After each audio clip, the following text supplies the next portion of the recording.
Biggest takeaways, questions from each team in Week 14. This from ESPN.com. For the Browns, will the Browns find a way to minimize their self-inflicted mistakes? Browns took a 7-3 lead in the first quarter.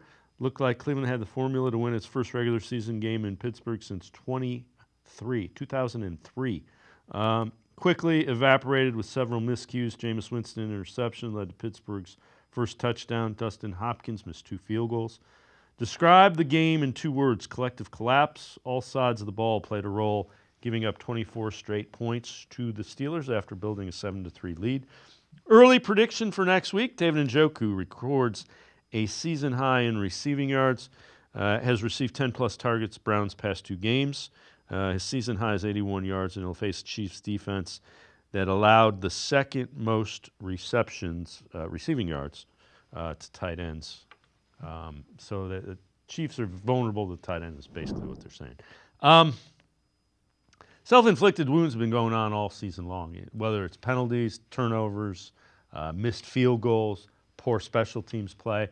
I mean, I kind of get tired of saying it. The Browns are doing things that a bad football team does. That makes them a bad football team right now.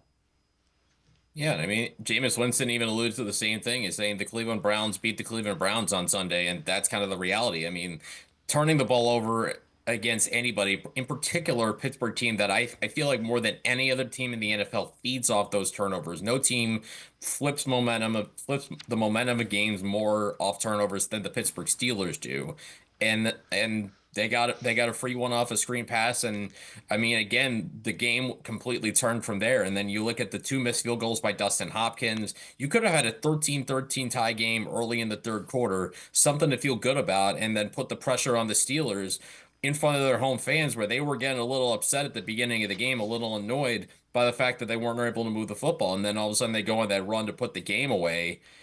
It's just I mean, self-inflicted mistakes has kind of been the theme of the entire season for the Browns, whether it's pre-snap penalties, not executing, players not playing up to, players making pivotal mistakes at key times, and just really just sloppiness in general. I mean, it's just been that kind of year for the Browns where really, again, nothing has gone right, and in some ways they do have themselves to blame for, not playing clean football. In the NFL, with the margin of error so thin, the last thing you can do is give another team extra opportunities to beat you, and more often than not this season, that's what the Browns have kind of done.